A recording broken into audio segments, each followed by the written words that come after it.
What's going on, guys? If you love games and you like retro games especially, and you want a unit that is going to be able to give you a ton of games from a ton of different retro consoles, this is something you should definitely check out. Now, this is the R36MAX, and they sent this over for me to take a look at, give it a test, do a video, and so just so you know, everything that you see in this video, all the the thoughts, everything that you see is exactly what my thoughts are. They sent this over for me to take a look at, but they didn't get to see this video or make any comments on this video whatsoever, so this is all my thoughts, but I will give you a quick little tip. This thing's freaking cool. But with that said, let's jump in and check it out. Now, again, as I mentioned, if you love retro games, but you want something that's actually keeps up with 2025 performance standards, the R36MAX handheld game console is absolutely built for you. Now, this little powerhouse comes preloaded with 18,000 classic titles. Yes, 18,000 games built into this, and it runs them very smoothly. I was very, very happy with this.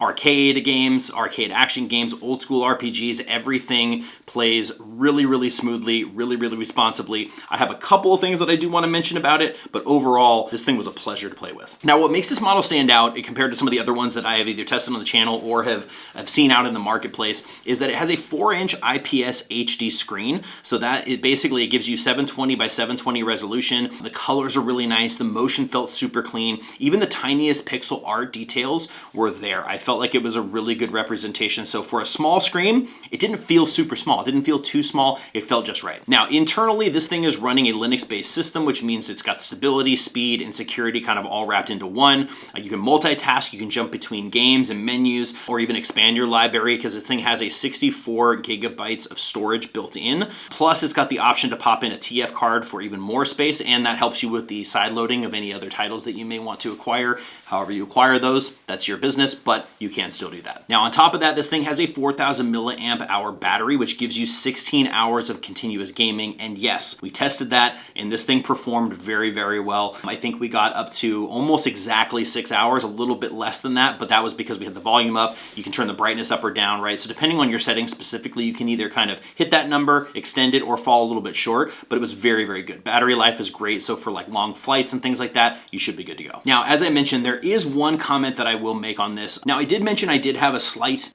some slight things that I wanted to mention, and some of those are, I guess, maybe more aesthetics and maybe, my own personal preference. I'm not a huge fan of the way that they have the back here laid out. It feels a little bit weird, especially because this is such a compact unit. It feels a little funky with the bumps back here. I guess if maybe my hands are just a little bit on the big side, if I had smaller hands, it might feel a little bit more comfortable. I felt like I was always trying to adjust my hands to get to the buttons really well. The other thing that I wasn't a huge fan of is just the overall kind of plastic that they chose for this. I wish they would have added a little bit of texture here on the back, especially for grip. Again, I am kind of larger hands, and I tend to fumble things a little bit, so having some grips on here would have been nice. But I will say that the buttons and everything felt really good. I will also say that this little kind of button here in the middle, it is clickable and stuff like that. It's just got this little spinning thing, and I think you're supposed to spin it almost kind of like a fidget.